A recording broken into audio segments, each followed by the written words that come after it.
श्री स्वामी समर्थ सद्गुरू भक्त हो. श्रावणातील प्रवचनेच्या शृंखलेत पुन्हा एकदा तुम्हा सर्वांचं स्वामीमय स्वागत. आज 26वां दिन है. 26व्या या श्रावणातील प्रवचनेच्या श्रृंखलेचा आज दिवस. या दिवशी तुम्हा सर्वांचा आप सभी का स्वामीमय स्वागत. कल के अध्याय में हमने जिस चीज़ को समझा उसमें एक छोटा सा हिस्सा मैं चाहता हूं कि इसे हम वापस दोहराए. कालच्या अध्यायातला एक असा महत्त्वाचा भाग आहे जो मला असं वाटतं की आपण पुन्हा वाचावा, कारण आपण आपल्या आयुष्यात भौतिक ज्या गरजा आहेत त्या गरजांवरच विषय जास्त आपले केंद्रित असतात. आणि हे विषय केंद्रित असतात म्हणजे काय, तर रोटी कपडा मकान याच्या बाहेर आपण विचार करत नाही. भाकरी पोटाची भूक मिटवू शकेल, परंतु मनाची भूक मिटवू शकणार नाही.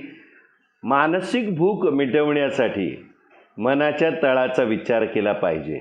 ये बात हमने कल के अध्याय में भी पढ़ी थी, फिर मालूम नहीं क्यों, लेकिन ऐसा लगा कि ये मुझे जो खास चीज़ है वो दोहरानी चाहिए. रोटी जो है पेट की भूख मिटा सकती है, लेकिन मन जो है उसकी भूख रोटी नहीं मिटा सकती. मानसिक यानी मन की भूख मिटाने के लिए मन का जो तल है, तल मन का, उसके ऊपर विचार करना चाहिए. मनाचं अमन करता आलं पाहिजे. मन जो है अमन करते आना चाहिए. कैसे? मन है लेकिन मन नहीं है, ऐसी अवस्था को प्राप्त करना, जिसे हम हमारे तारक मंत्र एक नृत्याविष्कार में समझाते हैं.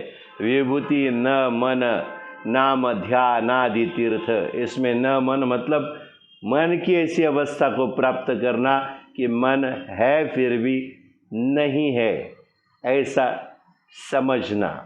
न मन अशा अवस्थेला प्राप्त होणं, तेच महाराजांनी इथं सांगितलं आहे.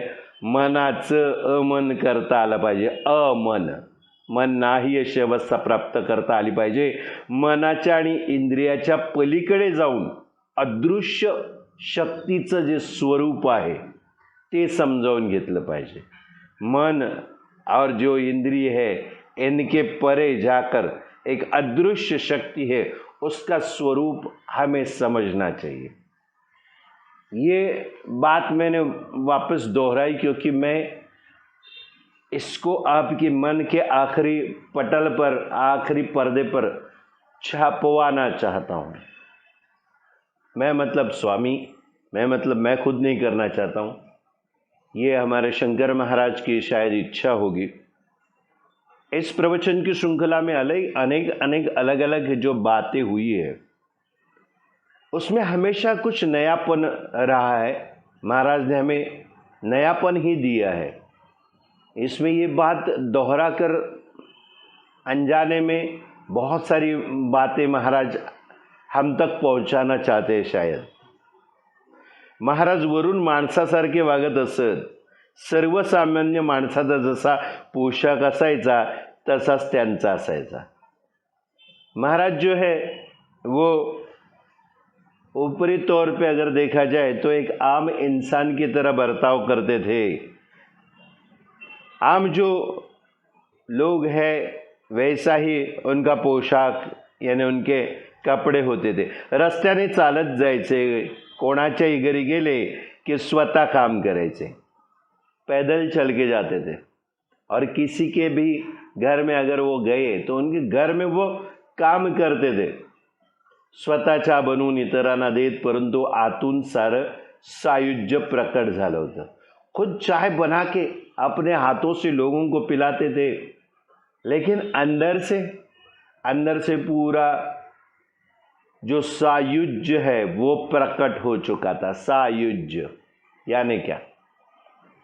जो सार है पूरा जीवन का हमें वो देना चाहते, वो पूरी दुनिया में जितने चराचर में वो है, उसमें जो पंच महाभूत है, उनमें जो भी सारी ज़रूरी चीज़ें हैं वो हमारे जीवन में जो हमने पहले भी बताया, मराठी में कहते हैं जो पिंडी तेज ब्रह्मांडी, जो ब्रह्मांड में वही पिंड में अपने अंदर, ये पिंड जो शरीर है, तो महाराज के अंदर ये सारी जो ब्रह्मांड, अनेक जो ब्रह्मांड है, उनका पूरा सार जो था वो अंदर उनके भरा हुआ था।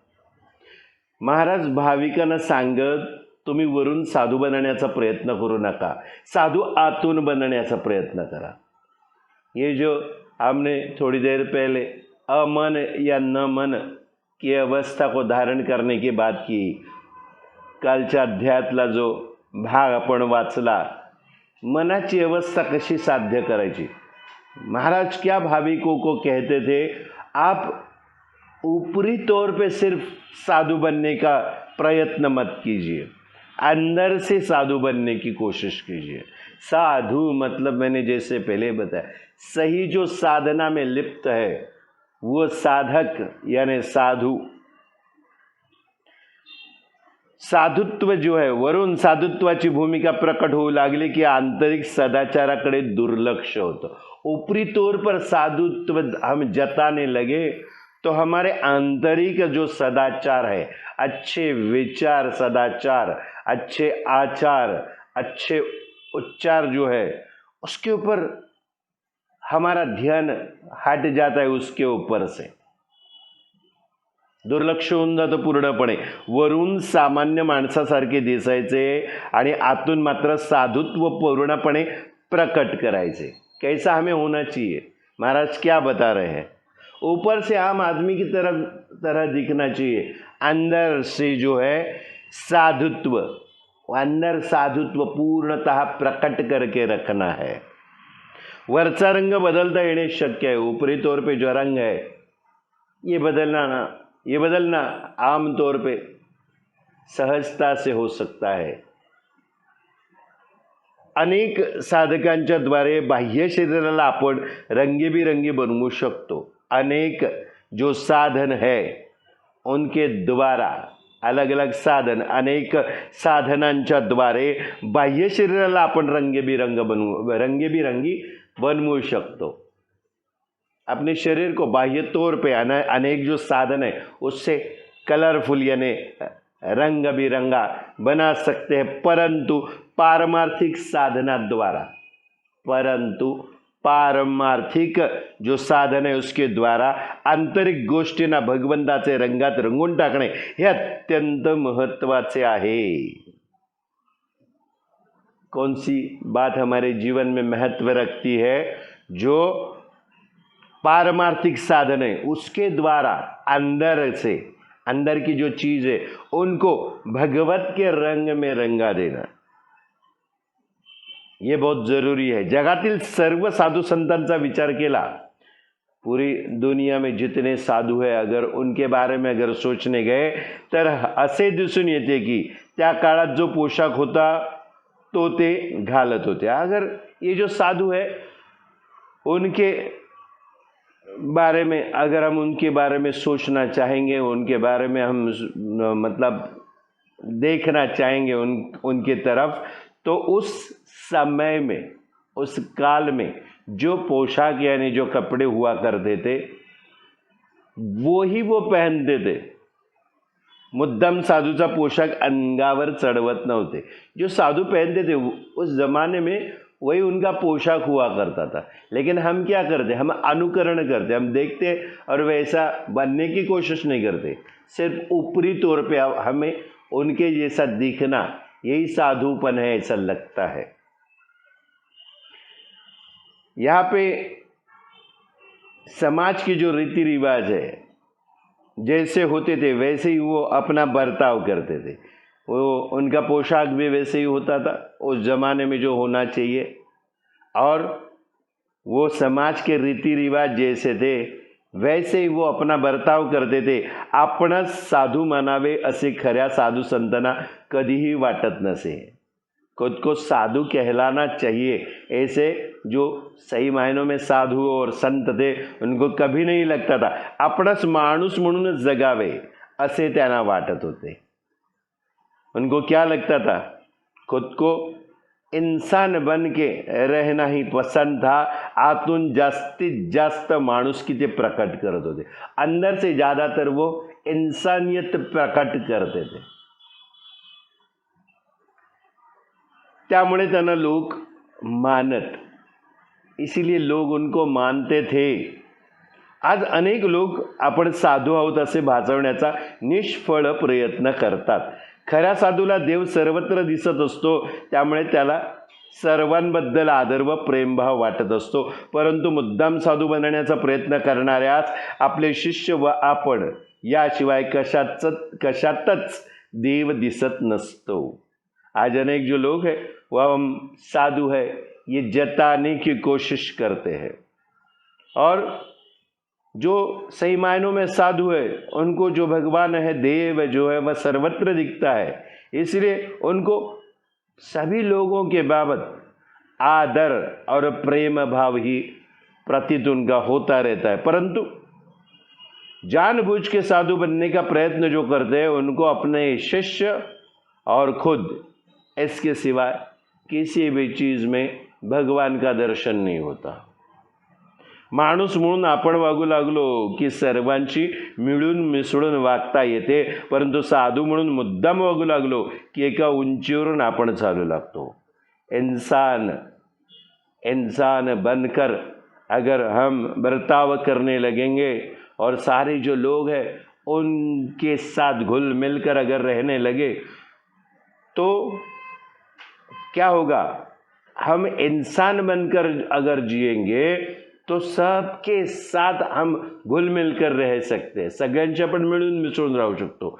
पर लेकिन जानबूझकर साधु बनकर अगर हम रहने लगे तो एक ऊंचाई से हम चलने लगते हैं, तो दूरी तैयार होती है.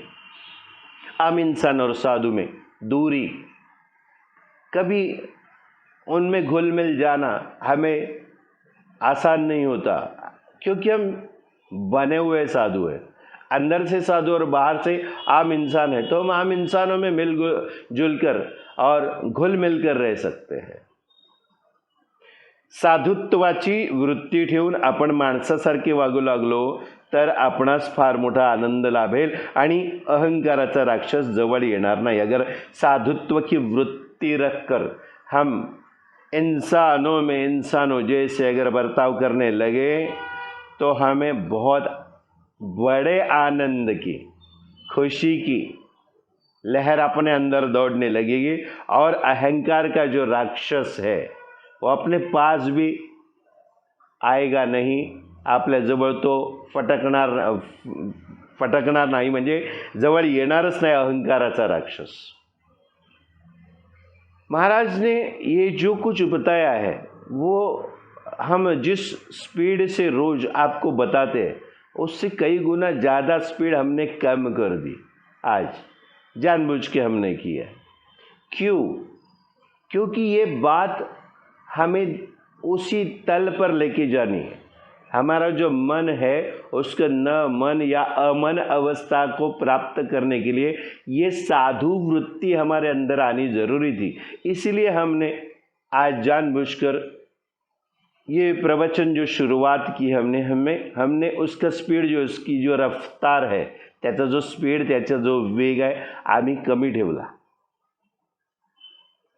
कसं असतं की प्रत्येकाला साधू वृत्तीच्या बद्दल न्यूनगंड असतो, माहीत नसतं किंवा काहीतरी त्याच्याबद्दल मोठ्या कल्पना असतात. साधूंचे कपडे भगवेच असावेत, साधू अमुकच वृत्ती असते, साधू दाढ़िया मिशा वाढवतात. आज की तारीख में अगर हम देखने जाए तो ज़्यादातर जो नौजवान एक नया क्रेज़ है, ये सारे जो फैशन है ये क्रेज़ कहते हैं हम उसको. उस क्रेज़ के चलते सारे जो नौजवान आजकल दाढ़ी और मूछें रखने लगे. और ऊपर के उनके सर वो थोड़े छोटे रखते हैं।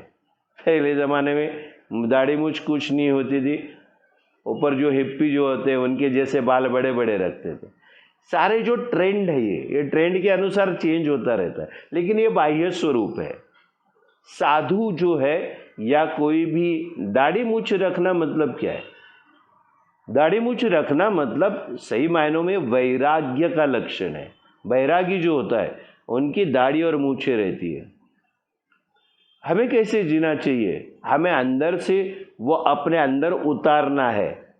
जो वैराग जो है, जे वैराग्य आपल्या आत आलं पाहिजे आणि बाहेर आपण बाह्य स्वरूपात कसे आहोत त्याला महत्त्व आपण जास्त देतो, ते आपण देऊ नये असं शंकर महाराजांना वाटत होतं. म्हणून महाराज स्वतः तसेच राहत होते. शंकर महाराजांची दाढी वाढलेली आहे, त्यांचे केस आहेत एवढे, आणि ते त्यांचं एक रूप वेगळं आहे. पण ते असे राहत होते, त्यांचे कपडे वगैरे. आता आपण त्यांना वेगवेगळी वस्त्र वगैरे नेसवतो किंवा छान फेटे वगैरे घालून. कारण काय? आपल्याला आवडतं म्हणून. आपल्याला तेच बघायला छान आवडतं. पण आपण काय सांगतो? आपल्या देवाला आपण नटवतोय.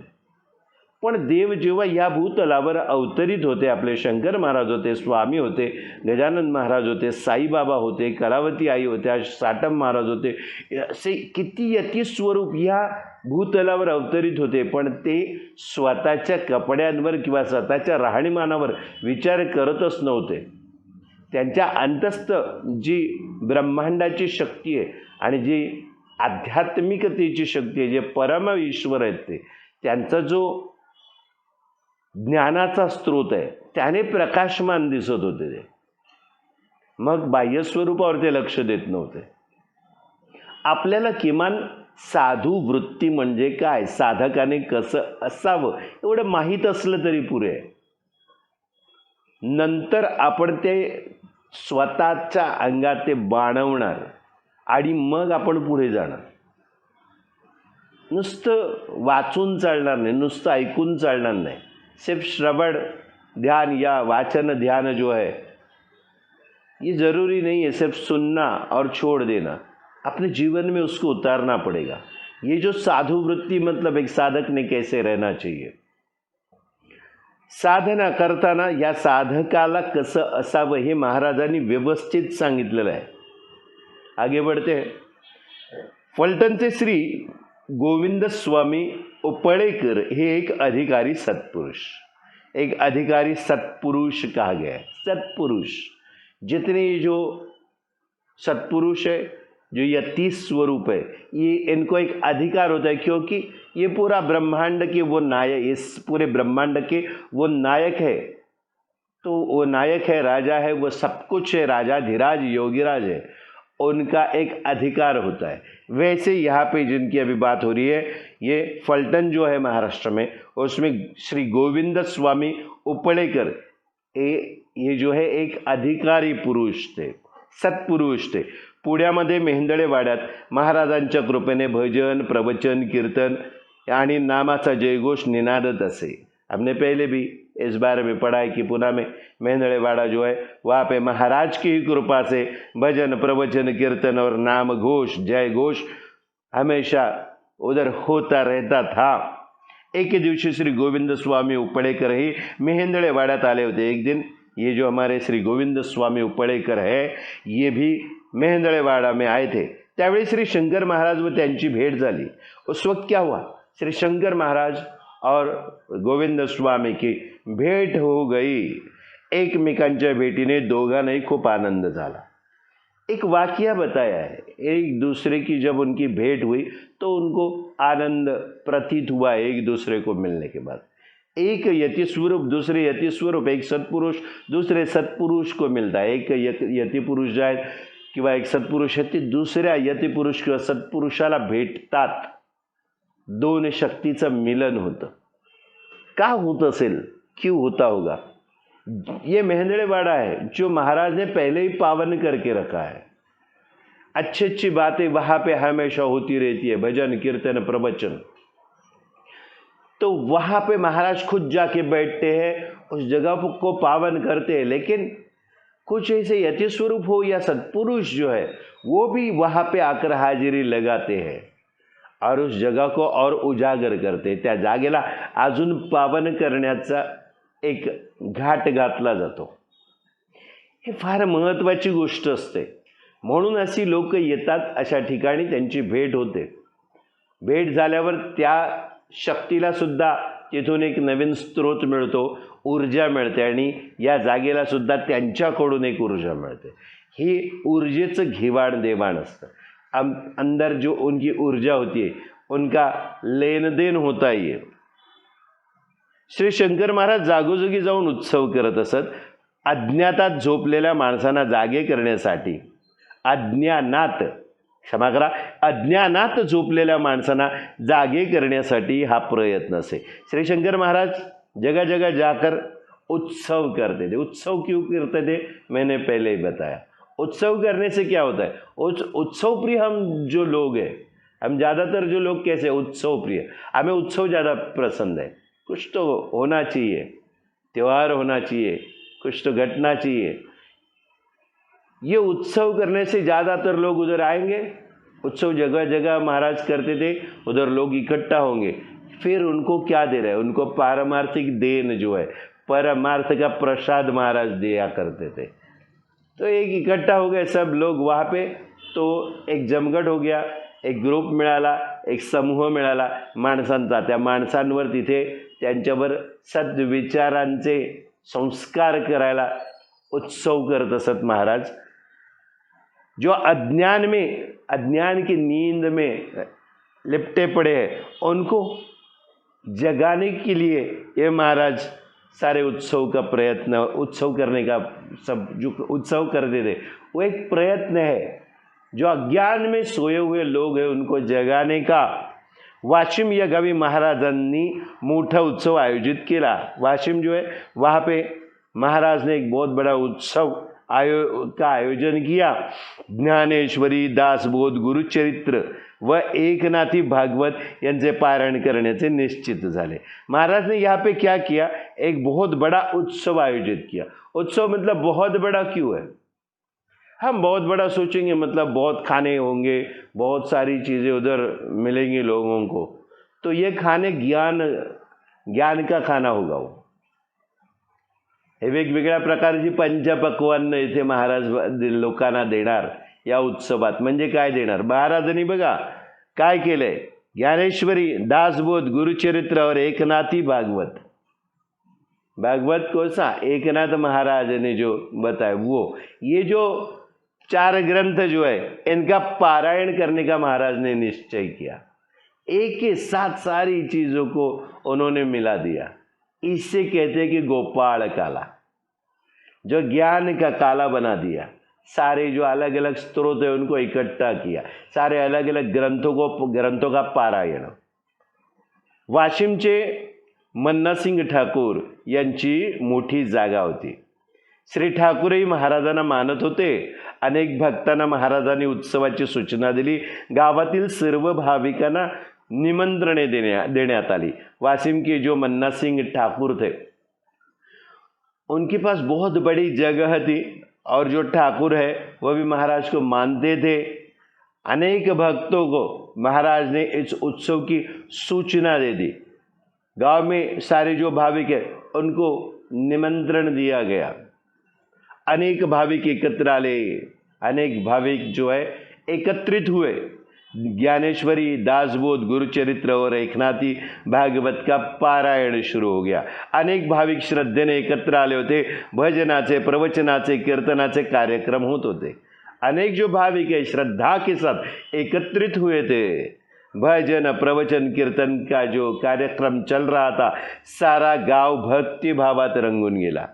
पूरा जो गांव है, जो ग्राम है, वो गांव भक्ति भाव में रंग गया. यही तो महाराज का जो उद्देश्य था कि क्यों उत्सव करते थे. ये सारे जो लोग इर्द गिर्द में रहने वाले, आसपास के गांव में, शहरों में रहने वाले, वो इकट्ठे इस उत्सव के लिए आएंगे तो उनके ऊपर हम क्या कर सकते हैं, संस्कार कर सकते. अच्छे विचारों का संस्कार, जो ज्ञानेश्वरी से होगा, जो दास बोध से होगा, जो गुरुचरित्र से होगा, जो एकनाथी भागवत है उससे होगा। महाराज की योजना देखिए। डॉक्टर हरी त्र्यंबक खरे यांना महाराजांनी बोलावले व 5 शेर धान्य आणावयास सांगितले। डॉक्टर हरी त्र्यंबक खरे, जिनके बारे में हमने पहले भी सुना है, उनको महाराज ने बुलाया और 5 शेर जो अनाज है वो लेकर आने के लिए कह दिया।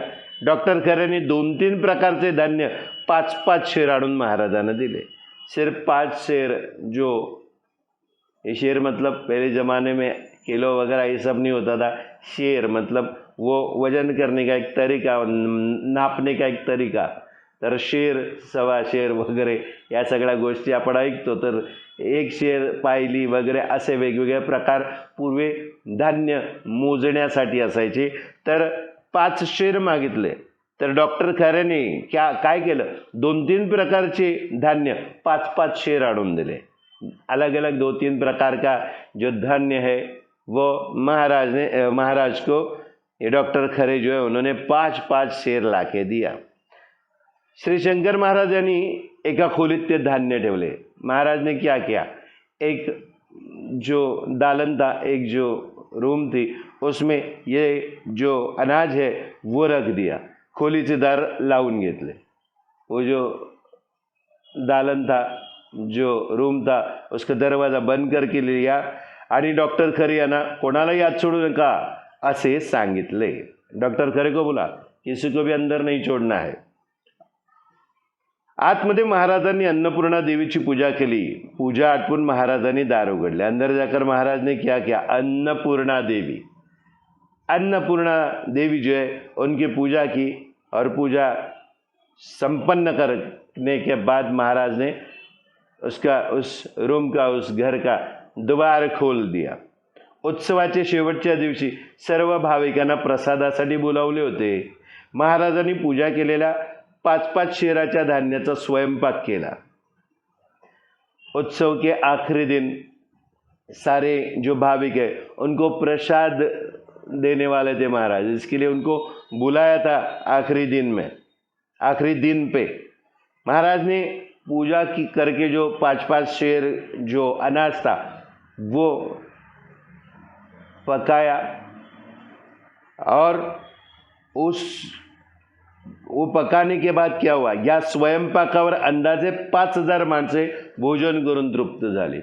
फिर एक बार अन्नपूर्णा खुद होने का उन्होंने कैसे हमें अंदेशा दिया है, कसा त्यांनी दाखवून दिले।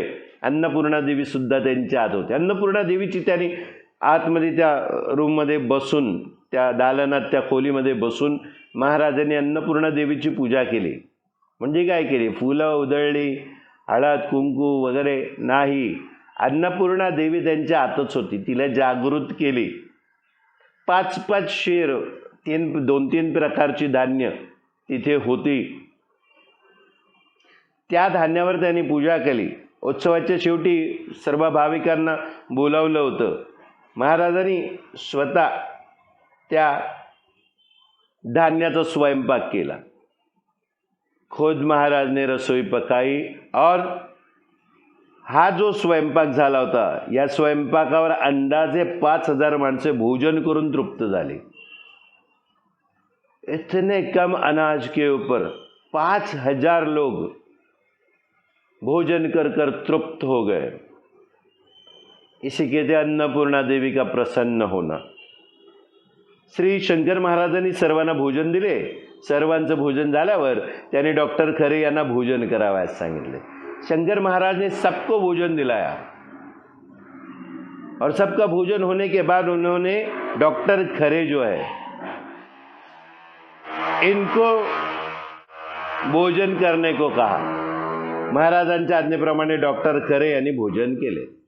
महाराज की आज्ञा से सबसे आखिर में डॉक्टर खरे जो है उनको भोजन करने को कहा। महाराज की आज्ञा थी तो उनकी अनुमति पाकर डॉक्टर खरे ने भोजन किया। डॉक्टर खरे यांनी या उत्सवात खूप सेवा केली। महाराजांनी त्यांना प्रेमपूर्वक आशीर्वाद दिला। श्री खरे समाधी अवस्थेत गेले आणि अर्ध्या तासाने शुद्धीवर आले। अभी देखिए डॉक्टर खरे, ये इन्होंने इस उत्सव में बहुत बड़ी सेवा की, सिर्फ अनाज ला के नहीं दिया, बाकी के काम भी उन्होंने खुद अपने हाथों से किए। बहुत लोगों की सेवा की, आए जो भाविक थे उनकी व्यवस्था करना वगैरह सब कुछ उन्होंने किया। महाराज ने क्या किया, उनको प्रेम पूर्वक आशीर्वाद दिया। इससे क्या हुआ, इससे श्री खरे, डॉक्टर खरे जो थे वो समाधि अवस्था में चले गए और आधे घंटे के बाद वो होश में आ गए। समाधी अवस्थेत महाराजांच्या आशीर्वादाने डॉक्टर खरे गेले आणि अर्ध्या तासाने पुन्हा शुद्धीवर आले। डॉक्टर खरे यांनी सांगितले की श्री दत्तात्रेयांचे साक्षात त्यांना दर्शन घडले। डॉक्टर खरे जो थे इनको साक्षात श्री दत्तात्रेय का दर्शन हुआ, ऐसा उन्होंने समाधि अवस्था से बाहर आने के बाद बताया। महाराज खुद साक्षात ईश्वर दत्तात्रेय है, लेकिन उन्होंने आशीर्वाद दिया, क्योंकि हमने पहले भी इसे जान लिया है कि महाराज खुद के ऊपर कुछ भी भाव रखना नहीं चाहते थे। किसी भी चीज़ का जो महंता है वो अपने पास नहीं रखना चाहते थे। त्या कार्याचा तो जो भाव असतो, मी केलं काम, हे मी केलंय, हे माझ्यामुळे घडतंय, महाराज ते स्वतःकडे ठेवत नसत। गुरुदेव दत्तात्रेयांचं त्यानं साक्षात दर्शन गेलं। अहमदनगरच्या डॉक्टर धनेश्वरांना श्री शंकर महाराजांचा सहवास भरपूर लाभला। अहमदनगर जो है उनमें वहाँ के जो डॉक्टर धनेश्वर जो है इनको श्री शंकर महाराज का सहवास ज़्यादातर प्राप्त हुआ। महाराज डॉक्टर धनेश्वरांकडून ज्ञानेश्वरी वाचून घेत आणि जे ते स्पष्टीकरणाची जरुरी वाटत असे ते स्पष्ट करून सांगत असत। डॉक्टर धनेश्वर जो है उनके पास से पहले भी हमने डॉक्टर धनेश्वर के बारे में इसी प्रवचन की श्रृंखला में सुना है। याच्या अगोदरही आपण डॉक्टर धनेश्वरांबद्दल वाचलेलं आहे। तर ज्ञानेश्वरीचं वाचन महाराज त्यांच्याकडून जास्त करून घेत असत और ये ज्ञानेश्वरी का पठन महाराज उनके पास से वाचन करवा कर लेते थे और जहाँ पे स्पष्टीकरण की ज़रूरत होती थी वहाँ पे महाराज उनको स्पष्ट करके सारी बातें बताते थे। भक्तीने जे प्राप्त होतं आणि विवेक वैराग्ययुक्त श्रवण मनन निधिध्यासनाने ज्ञान मार्गाने जे प्राप्त होतो त्याशिवाय योगाच्या सामर्थ्याने अधिक काही प्राप्त होत नाही। अब जी भक्ति होना और योग सामर्थ्य, इसमें जो बहुत बड़ा अंतर है वो यहाँ पे महाराज ने बताया है। हम ज़्यादातर भक्ति में शुरुआत में लीन होना चाहते, सुरुवातीला आपण भक्तीपासून सुरुवात करतो, पण आपली झेप कशावर असते, हमारी छलांग कहाँ तक होती है। हमें योग सामर्थ्य चाहिए, सिद्धि चाहिए। तो महाराज ने इधर अच्छी बात बताई है, जो भक्ति से प्राप्त होता है और विवेक वैराग्य युक्त श्रवण सुनना, मनन मतलब मन में उसको चरवण करते रहना और निधिध्यासन यानी हमेशा उसका ध्यास अपने अंदर चालू रखना। निधिध्यास मतलब अंदर ही अंदर उसकी सोच विचार करते रहना। तो इसे ज्ञान मार्ग जो है, ये जो ज्ञान मार्ग है, कौन सा ज्ञान मार्ग है? श्रवण करना, सुनना, उसका मनन करना मतलब याद रखना और उसका हमेशा अपने दिलो दिमाग में उसकी सोच कायम रखना। यह है श्रवण मनन और निधिध्यासन। ये जो ज्ञान मार्ग है, इससे जो प्राप्त होता है उसके सिवा योग सामर्थ्य से अधिक कुछ अलग प्राप्त नहीं होता, ज़्यादा कुछ प्राप्त नहीं होता। योग साधकाला कष्ट मात्र अधिक आहेत। योग साधक जो है उसको कष्ट जो है वो ज़्यादा करने पड़ते हैं, काही प्राप्त होत नहीं। लेकिन क्या, जितना मिलना चाहिए उतना उससे उसे प्राप्त नहीं होता। योग साधकाला कष्ट मात्र अधिक आहेत। योग साधक जो है उसको कष्ट ज़्यादा है। योग मार्ग जो है उसमें योग मार्गामध्ये इंद्रियाधिकांची पदे वाटमारेपणा करतात। अब योग मार्ग से अगर जाएंगे योग साधना वगैरह, तो उसमें क्या होता है, इंद्रिय जो है हमारे अवयव, उसमें क्या होता है, कभी कभी वो कामचोरी कर देते हैं, हमारे इंद्रिय काम करना छोड़ देते हैं। भक्ति में क्या, भक्ति में सिर्फ लीन होना है अंदर से, अंतरात्मा से। ये जो क्या है योग साधन, जो क्या है योग मतलब वहीं पे जाना है। भक्ति मार्ग से भी वही जाएंगे, योग मार्ग से वही जाएंगे, लेकिन योग मार्ग में क्या होता है, हम अपने आप के इंद्रिय उसका इस्तेमाल करके ये सारी जो चीज़ है उसको योग सामर्थ्य प्राप्त करवा के फिर हम भगवान के पास जाना चाहते हैं। लेकिन भक्ति मार्ग में क्या है, शॉर्टकट है।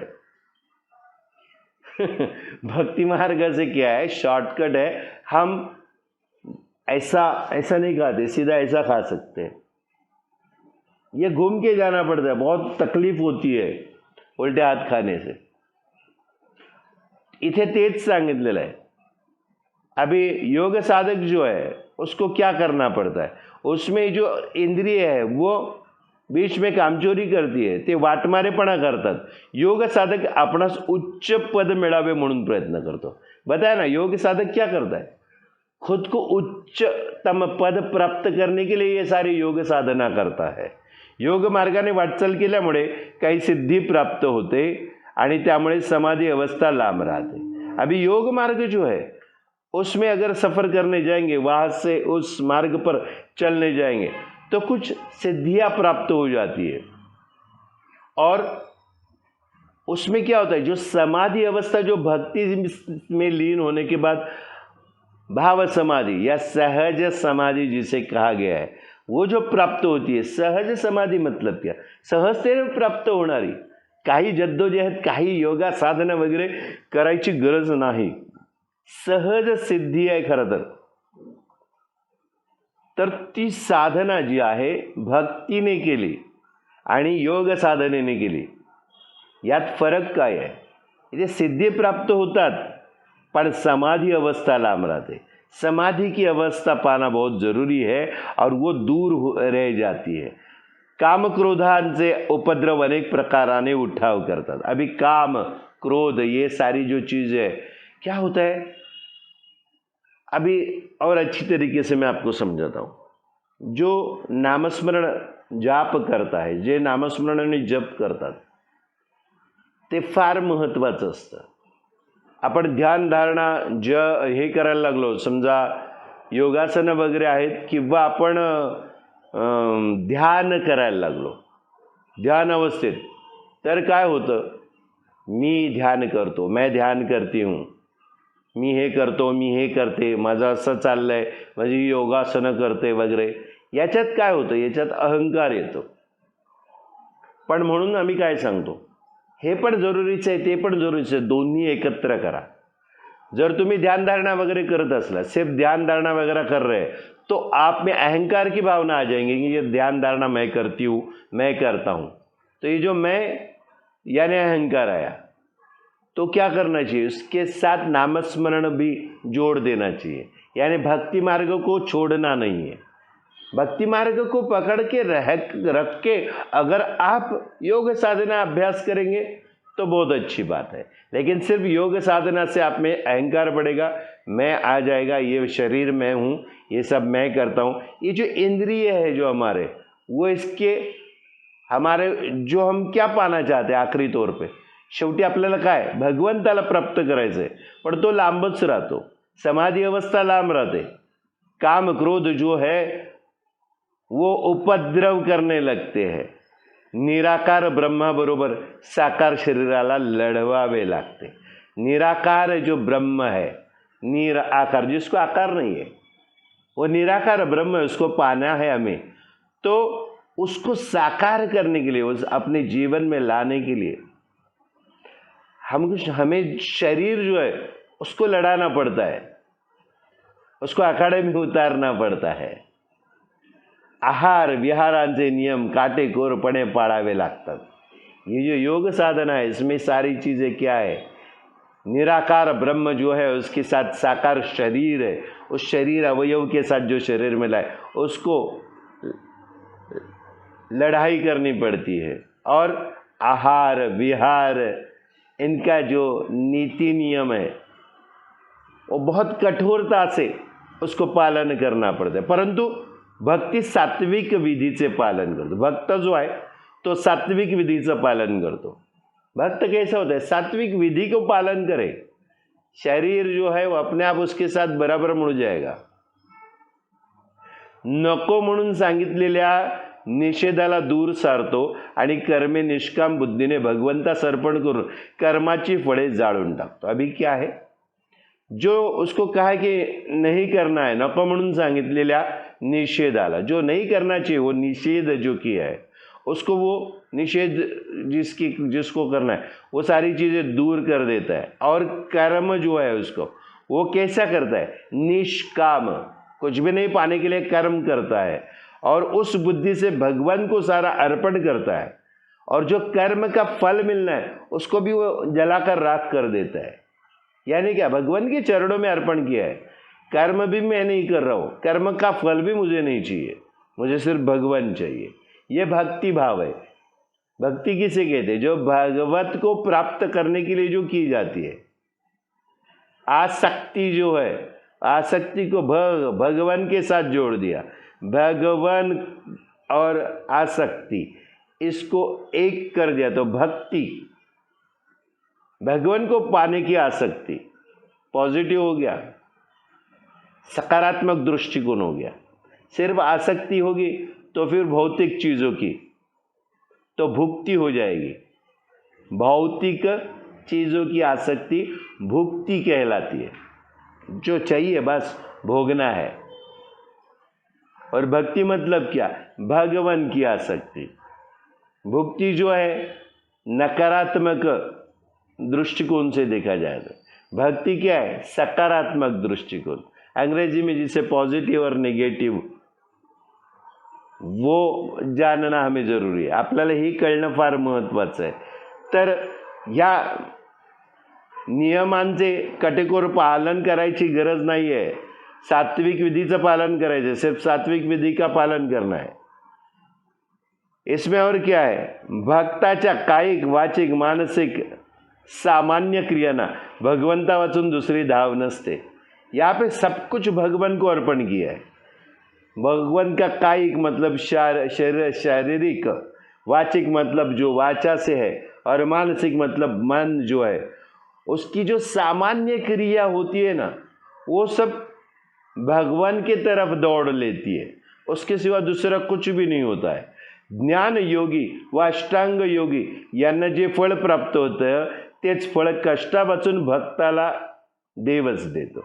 अभी ज्ञान योगी जो होता है, ये योग साधना में ज्ञान की भी योग साधना है. और अष्टांग योग, अष्ट अंग, 8 अंग योग के अलग अलग है. इनका जो अभ्यास करने वाले जो योगी है योग साधना में लिप्त, उनको जो फल प्राप्त नहीं होता, त्यांना जे फल प्राप्त होत नाही ते फल, वही फल जो है कष्ट किए बिना भगवान भक्त को अर्पण कर देता है. देखिए भगवंत हा भक्तीचा भुकेलेला आहे. त्याला खऱ्या अर्थाने जर भक्ती मिळाली तर तुम्हाला जे सहजासहजी जे फार साधना करून कठोर परिश्रम करून मिळणार नाही ते सहजपणे मिळेल. भक्ताना भगवंत मातृप्रेमाने पदरात घेतो. भक्तों को भगवान जो है माँ के प्यार से, दुलार से अपने आंचल में समा लेता है. भक्ताच्या योग्य वेळी, भक्ताचा योग्य वेळी उद्धार करण्यासाठी भगवंत तैयार असतो. भक्तों का सही समय पे उद्धार करने के लिए भगवान तैयार होता है. म्हणून मन सर्व वृत्तीसह आणि बुद्धीच्या निश्चयासह भगवंताच्या गुणरूपाचे ठिकाणी एकरूप करावे. इसलिए क्या करना चाहिए? कठीण आहे हे वाक्य, पुन्हा एकदा वाचतो. म्हणून मन सर्व वृत्तीसह आणि बुद्धीच्या निश्चयासह भगवंताच्या गुणरूपाचे ठिकाणी एकरूप करावे. इसलिए क्या करना चाहिए? मन और सारी जो वृत्ति है ना उसके साथ ये जो बुद्धि, उस बुद्धि का निश्चय करना है और भगवान का जो गुण रूप है उसके अंदर, उसके भीतर सब कुछ एक रूप कर देना है। ये सारी जो हमारे मन की वृत्तियां है, बुद्धि का जो निश्चय है, वो सब भगवान का जो गुण रूप जो है उसके अंदर इसको एक रूप करना है। मन आणि बुद्धीने प्रेमासह एकदम भगवंतामध्ये प्रवेश केला तर द्वैत राहणार नाही, भक्त सर्व व्यापक बनेल। अभी देखिए, मन और बुद्धि जो है उसको प्यार यानी प्रेम स्नेह के साथ एक साथ अगर भगवान में हमने प्रवेश किया तो द्वैत नहीं रहेगा। द्वैत, हम अद्वैत की सफ़र करने वाले हैं। हम कैसे भक्त हैं, हमें अद्वैत की सैर करनी है। तो ये मन और बुद्धि इसको प्रेम भाव के साथ एक साथ बिना सोचे भगवान में हमने अगर प्रवेश किया तो द्वैत नहीं रहता है और भक्त कैसा बनता है, सर्वव्यापक बन जाएगा। सारी चीज़ें एक ही जगह पे उसको मिल जाएगी। सारी चीज़ें पूरी दुनिया में जितनी है उसकी व्याप्ति बढ़ जाएगी उस भक्त की, और ये सारी दुनिया की चीज़ें उसे प्राप्त हो जाएगी। मन बुद्धी सर्वस्व भगवंताला अर्पण करणे अवघड असेल तर दिवसातील थोडा वेळ तरी नियमितपणे भगवंताला देत जा। मन बुद्धि सर्वस्व भगवान को अर्पण करना है। वो अगर मुश्किल लगता हो तो दिन में कम से कम थोड़ा समय रोज नियमितपणे म्हणून सांगितलं है, हमेशा बिना चूके भगवान को अर्पण करना है। थोड़ा सा समय, ज्याप्रमाणे शरद ऋतूने प्रवेश केला म्हणजे नदी ओसरू लागते, त्याप्रमाणे मन बुद्धीने थोडा जरी भगवंतामध्ये प्रवेश केला म्हणजे चित्त दुःखापासून वेगळे बाहर निकले। जैसे शरद ऋतु जो आता है उसमें उसने अगर प्रवेश किया, शरद ऋतु यानी धूप का मौसम, बराबर है। शरद ऋतु जो है उसने प्रवेश किया तो नदी क्या होती है, नदी घटते जाती है, पानी कम होते जाता है। उसी तरीके से मन और बुद्धि इन्होंने अगर थोड़ा सा भी भगवत में प्रवेश किया तो क्या होगा, चित्त जो है दुख से परे हो जाएगा, दूर होकर बाहर अलग निकल आएगा। पुढे हळूहळू सर्व दुःखांची निवृत्ती होऊ शकेल। आगे क्या होगा, धीरे धीरे सारे जो दुख है वो रिटायर हो जाएंगे, उनकी निवृत्ति हो जाएगी। प्रयत्नाने सर्व काही साध्य होते। प्रयत्न अगर करेंगे तो सब कुछ साध्य हो सकता है। और सिर्फ प्रयत्न नहीं, योग्य प्रयत्न केला पाहिजे आणि प्रयत्नाचे सातत्य टिकवले पाहिजे, हा महत्त्वाचा भाग है। महाराज क्या बताना चाहते हैं, प्रयत्न करेंगे, अगर प्रयत्न करेंगे तो सभी कुछ चीज़ें हमें साध्य हो सकती है। और सिर्फ प्रयत्न नहीं, वो योग्य प्रयत्न करना जरूरी है। योग्य प्रयत्न हमें मालूम नहीं तो हमें कैसे मालूम पड़ेगा, तो इसीलिए मार्गदर्शक चाहिए, गुरु चाहिए। सदगुरु की उंगली थामनी है, गुरु की उंगली थामनी है, मार्गदर्शक को पकड़ना है। तो योग्य प्रयत्न कहा गया है, वो अगर वो करना चाहिए। और इस प्रयत्न में और एक चीज़ जुड़नी है, वो क्या है, सातत्य कहा गया है, कंटिन्यूएशन, कंटिन्यूटी। ये नहीं रहेगी तो कुछ भी नहीं होगा। सबसे बड़ी चीज़ है उसमें सातत्य, त्याच्यात सातत्य टिकवणं फार महत्त्वाचं आहे, हा महत्त्वाचा भाग आहे। महाराज बऱ्याच पद्धतीने अलग अलग तरीके से महाराज हमें ये समझाने की कोशिश कर रहे हैं। ये डॉक्टर धनेश्वर है, उनको ज्ञानेश्वरी के बारे में पढ़ने को महाराज कहते हैं, और ज्ञानेश्वरी में अलग अलग जो चीज़ है वो महाराज एक एक करके हमें देते आए। इस श्रावण की प्रवचन की श्रृंखला में या प्रवचनेच्या शृंखलेत शंकर महाराजांचं जो आपण जो पैलू म्हणजे त्याला काय म्हणतात, जो जी बाजू आपण बघतो आहोत, ज्याच्यावर आपण अभ्यास करतो आहोत, तो फार महत्त्वाचा आहे। हा जो ग्रंथ आपण ज्याच्यावर हे प्रवचन चाललंय तो सर्वश्रुत आहे। पण तो ग्रंथ वाचताना शंकर महाराज, स्वामी समर्थ या सद्गुरूंचा आशीर्वाद, त्यांचं अधिष्ठान ठेवून आपण वाचलं तर आजही श्रावणाची प्रवचनाची शृंखला तयार होत आहे. ही झाली आहे आतापर्यंत, कालपर्यंत, आज होते आणि उद्या परवा अगदी अमावास्येपर्यंत होणार आहे. अधिष्ठान फार महत्त्वाचं है. इसमें अधिष्ठाती देवता मतलब साक्षात सद्गुरु, ये हमारे सहायक को, वो सहायभूत है हमें, इसीलिए हम ये कर पाते हैं. तो इसमें समझने वाली बातें हैं, इतनी सारी गहरी बातें हमें महाराज ने दी है. श्री शंकर महाराज नगरहून पाथर्डीकडे पायी चालले होते. रस्त्यात वृद्धेश्वरला थांबले. अल्लाह म्हणून एका जागेवर त्याने हात ठेवला आणि त्या जमिनीतून महादेवाची पिंड निघाली. पुढे ही पिंड बाहेर काढून त्याची पूजा अर्चा केली आणि त्यानंतर आज त्या ठिकाणी मंदिर उभारले गेले आहे. महाराजांनी जमिनीतून वर काढलेली ही पिंड आहे. अभी वृद्धेश्वर शिवलिंग किसे कहते हैं उसके बारे में ब्यौरा दिया है. एक चमत्कारी एक घटना है जो चमत्कार दिखा रही है. महाराज यह हमेशा नहीं करते थे चमत्कारों की घटनाएं, जब जरूरत हो तभी. जो ज्ञान है वो लुप्त हो गया आहे. जे ज्ञान आहे ते जर कुठेतरी गुप्त झालं असेल तर त्याला जसं वर काढणं जरुरीचं असतं, तसंच अशा काही आध्यात्मिक बाबी, जसं आता आपण वाचतोय, श्री शंकर महाराज नगरहून पाथर्डीकडे पायी चालले होते. श्री शंकर महाराज नगर से पाथर्डी की तरफ पैदल जा रहे थे. रास्ते में वृद्धेश्वर को रुके, अल्लाह कह के उन्होंने एक जगह पर हाथ रखा और उस जमीन से महादेव की पिंड शिवलिंग बाहर आया. बाद में आगे क्या हुआ, ये जो शिवलिंग बाहर आया उसकी पूजा अर्चा की गई और उसके बाद आज उस जगह पे एक मंदिर खड़ा कर दिया गया है. महाराज ने जो जमीन से ऊपर, यानी इसको क्या कहते हम, इसे कहते आत्मलिंग, हम इसे कह सकते हैं, या स्वयंभू लिंग है. ये वो शंकर महाराज साक्षात शिव का अवतार है. उन्होंने अपनी शक्ति वहां पे उजागर करके उस जमीन से शिवलिंग निकाला. ये स्वयंभू शिव साक्षात खुद है. उन्होंने अपना एक मूर्त स्वरूप वहाँ पे किया ताकि वहाँ पे लोगों को हमेशा शिव भगवान की आराधना करनी चाहिए, ये उन्होंने बता दिया.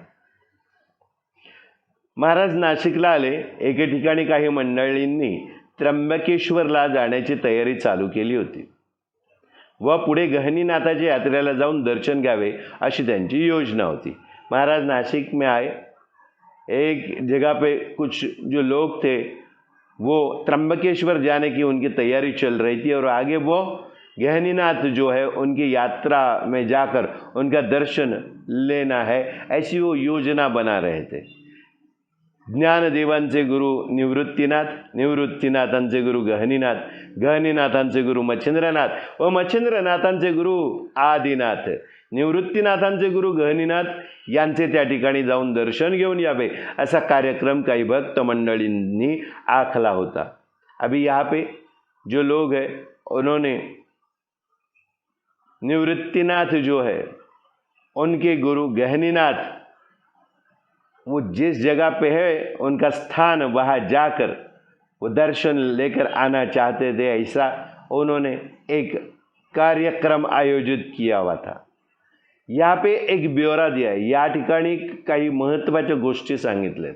जिथे एक गुरुपरंपरा कशाला म्हणतात आणि गुरुपरंपरा काय ती सांगितली. एक गुरुपरंपरा के बारे में यहाँ पे बताया है.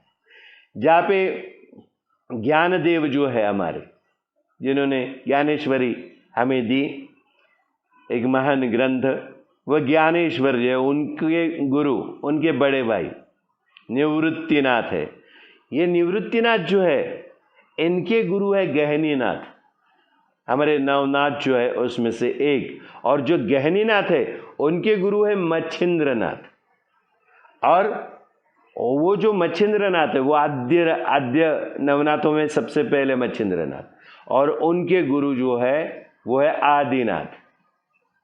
आदिनाथ मतलब शंकर भगवान, वो आदिनाथ है, सबसे पहले नाथ आदिनाथ वो है हमारे शंकर। शंकर भगवान निवृत्तिनाथ के जो गुरु वो गहनीनाथ है, वहाँ जाकर दर्शन लेने का ये कार्यक्रम आयोजित कर रहे थे। महाराज म्हणाले तुम्ही गहनीनाथांकडे जाण्याचे कारण नाही, आज रात्री साक्षात गहनीनाथांनाच इकडे बोलावूया का?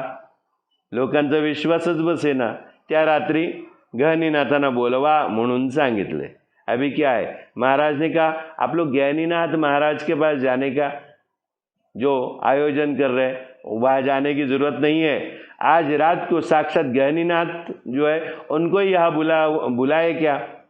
महाराज ने जब बताया तो लोगों को अचरज लगा, उनको इस पे विश्वास नहीं आ रहा था।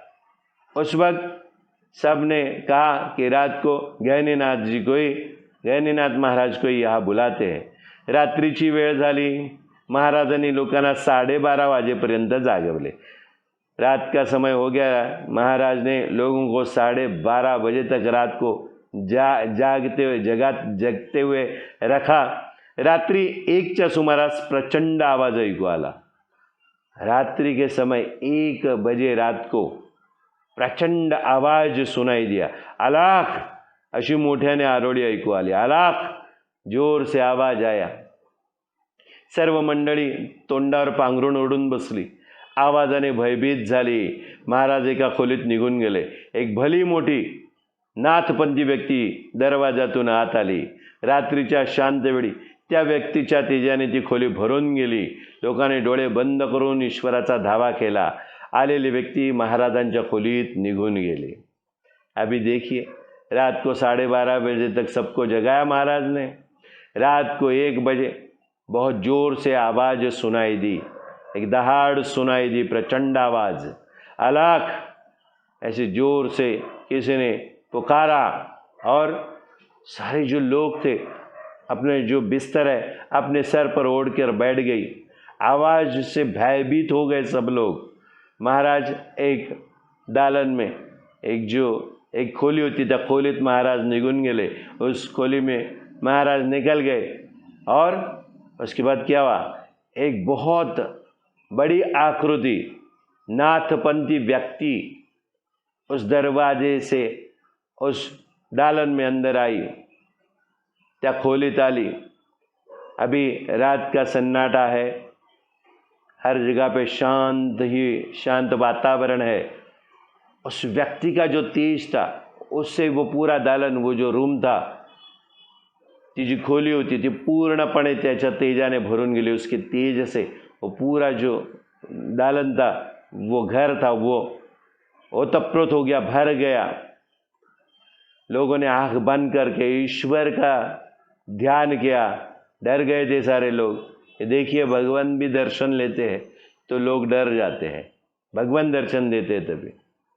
काय अवस्था आहे बघा। आपल्याला यासाठी फार महत्त्वाची साधना आहे, भक्ती मार्गात का लीन व्हावं। जेव्हा भगवंत खरंच स्वतःचं रूप प्रकट करेल, लोक म्हणतात आम्हाला असं दर्शन झालं, आम्हाला असं झालं, साक्षात्कार झाले, पण त्यासाठी आधी स्वतःला तयार करणं फार महत्त्वाचं असतं।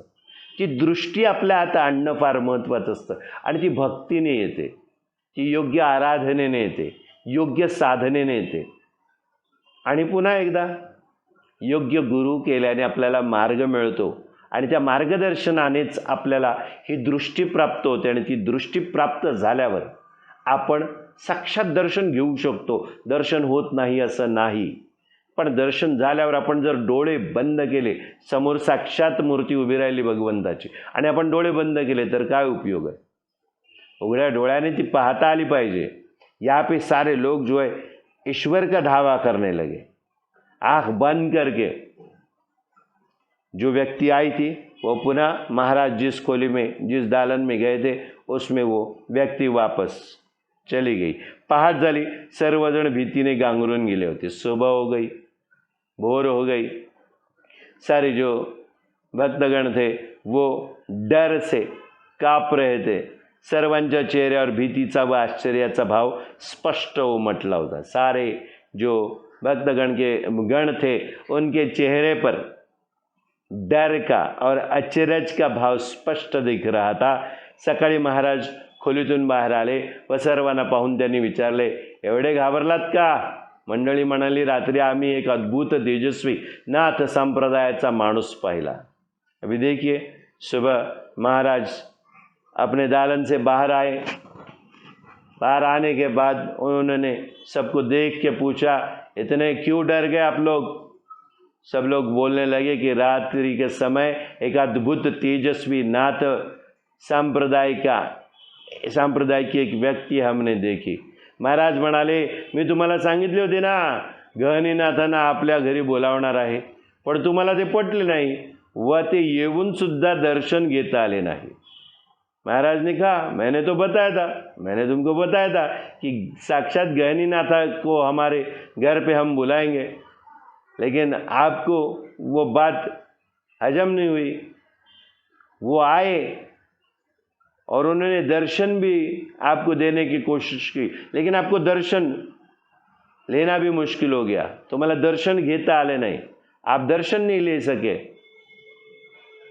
इथे साक्षात येऊन सुद्धा दर्शन घेता येत नाही तर समाधीच्या जागी जाऊन काय करणार?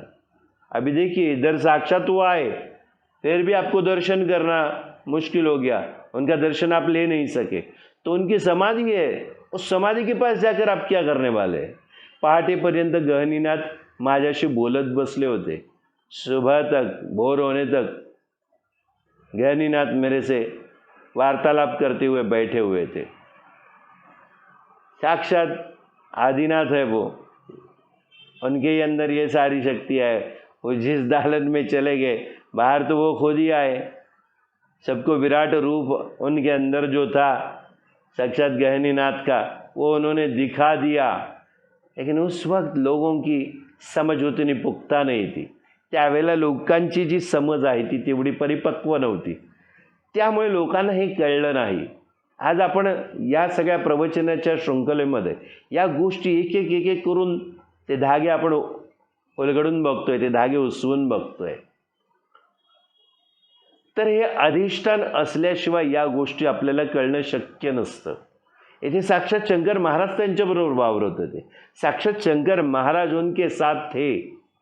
फिर भी इतना होने के बावजूद भी साक्षात सामने भगवान है, हमारे साथ रोज उठते बैठते हैं, लेकिन हम उनको पहचान नहीं सकते. तो इससे क्या प्रतीत होता है? हमारे अंदर भीतर परम ईश्वर है, हम बाहर उसकी खोज करते हैं. यही हमारे जीवन में होता है. साक्षात हमारे इर्द गिर्द होते हैं, हमारे साथ होते हैं, रोज उठते बैठते हम उनके साथ, लेकिन हमें उनकी पहचान नहीं होती. अगर पहचान होनी चाहिए तो अच्छी तरीके से हमें भगवत भक्ति में लीन होना चाहिए. आपल्याला काय करावं लागेल? भगवंताच्या भक्तीत पूर्णपणे तल्लीन व्हायला पाहिजे, लीन व्हायला पाहिजे. आणि त्यानंतर आपल्याला या गोष्टी सहज कळू शकतात. सहज समाधीकडे आपली वाटचाल चालू शकते. शंकर महाराजांना हेच अभिप्रेत होतं. शंकर महाराज यही चाहते थे, हर एक व्यक्ति के अंदर ये होना ज़रूरी है. अपने अंदर जो है उसने उस शक्ति को उजागर करना चाहिए. आतल्या त्या प्रेरणेला जागृत करावं अशी महाराजांची इच्छा होती. आणि त्याने काय होणार? आपण स्वतःचे स्वामी स्वतः आहोत आणि आपलं स्वामित्व आपल्या हातात कसं येईल हेच शंकर महाराज लोकांना सांगत होते. ते स्वतःकडे महंता ठेवतच नव्हते, मोठेपणा स्वतःकडे ठेवतच नव्हते. साक्षात तेच आदिनाथ, तेच गहनीनाथ, तेच निवृत्तीनाथ, तेच ज्ञानेश्वर, सब कुछ वही तो थे. तो हमें अगर इस स्वामित्व को अपने खुद के अंदर जो शक्ति है उसका स्वामित्व अपने हाथ में लेना है तो क्या करना चाहिए? आसान सी बात है, भक्ति में लीन होना है.